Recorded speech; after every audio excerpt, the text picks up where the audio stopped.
Jason Lloyd, the Athletic. What do you? I mean, that matched the most points ever allowed by a Cavs team in regulation. What do you say to him after a game like that, or how do you digest everything that just happened? We'll talk about it tomorrow when we show film. You didn't say anything to him today. No. Is this the type of loss? I mean, it's a historic milestone type loss for all the wrong reasons. Is this the sort of thing that you think some sort of shakeup would follow in any regard? Yeah, I don't know. I'm not sure, but I mean, you look at the score. You score 124 points and lose by 24. That's tough to swallow. And I just thought they attacked us in every which way. I thought one-on-one defense, pick and roll, transition. They got whatever they wanted, and we just got to be better. And starts from top to bottom. Everyone has to buy into what we're doing, and we just got to be better. Joe Varden, Cleveland.com. Ty, you've been, fairly positive and talking about being fine and staying the course and getting everybody back. And at some level, it's your job to say those things. But when you get beat like this over and over again, is that indicative that, in fact, things are not okay? Yeah, it's tough. I mean, anytime you lose 3 games out of your last, or 5 or 6, by 30 points, it's not good. And like I said, we just got to continue to keep working.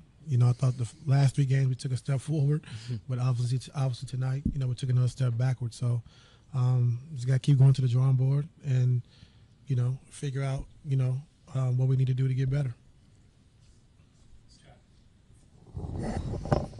Scott Sargent, WFNY. Ty, Paul's going to get a lot of credit for the scoring. What did he do defensively on LeBron, specifically in the first half, that made things so much tougher on him than history would have led you to believe between the two of them?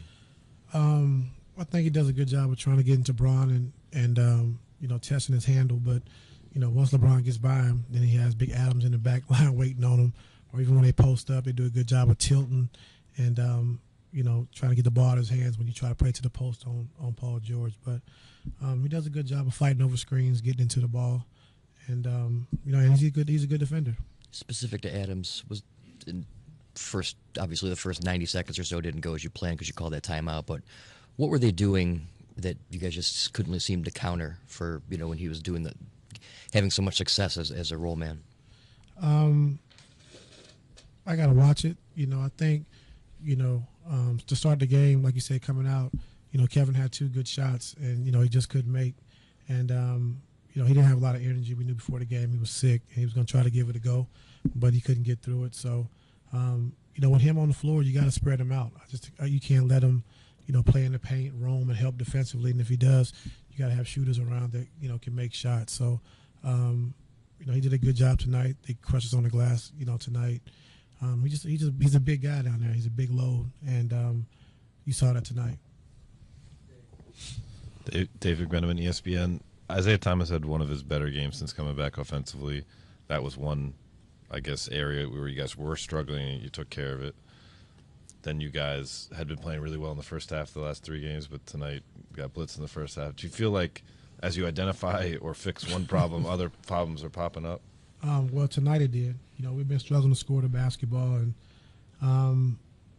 like I said, tonight you shoot 52% from the field and score 124 points, and then defensively you give up 148 points, and I mean you're not gonna be nobody in the world, give up 148 points. So, just got to do a better job and just continue to try to get better defensively. One-on-one, pick and roll and transition. A quick follow on that. I recall in the 16 season when there were some defensive struggles, you stripped down the defense, told them very basic things to focus on every game, like 1 or 2 things, and it seemed to help. Can you go back to attack like that? Yeah, okay. It's been basic. It's been basic, Dave. Tom Withers, AP. Ty, you said before the game that you like this group. Do you feel like they're connecting with you and your staff still? Are they responding to what you want from them? I think so. I think, at times matchup based, it's tough matchups a lot on the floor, but they respond. They're not giving up on us, and we're not giving up on them, so that's not a problem at all. That wouldn't be the case. Ty, Chris Fedor, Cleveland.com. The other night you singled out the bench and how well they were playing, and tonight a couple of spurts that you had, it was the bench group leading that. Oklahoma City starters, conversely, scored 121 points. So are you at a point where you're contemplating lineup changes to shake things up? Not yet. Like I said, I watched the film and just kind of see how things develop, but, not right now. What didn't work well for the starters, beyond Kevin, exiting at the 3-minute mark? What didn't work well for your starters tonight? I mean, we just had some tough matchups. I think Westbrook with, IT, being smaller and, being able to post up, push the ball in transition. Then you have Carmelo, who's a tough matchup. Then you have Paul George, who's a tough matchup. So, we're trying to show they did a good job of slipping out of the pick and rolls and throwing it to Melo. He got open shots. Paul George got open shots. So, they have three guys that are dynamic offensively, and they put you in tough positions. You've mentioned matchups a couple times tonight, and before the game again, you said that you like the guys that you have. But I mean, just to take a step back, who is responsible for this, or who is responsible for turning it around? Is this a coach's thing? Do your players have to play better? Do you need the front office? We all have to be better. No, we all have to be better. We all have to do our jobs, which we've been doing. We have to be better. Players have to be better. Everyone has to be better. So it's not one person or one section to blame. It's everybody, and we all have to be better. Defensively, is it scheme or personnel? We just gotta be better, Jason. I think it's tough for us one-on-one wise, guarding the ball one-on-one defense. I think a lot of times with our closeouts, it's tough. You got guys closing out to guys who can shoot it and drive it.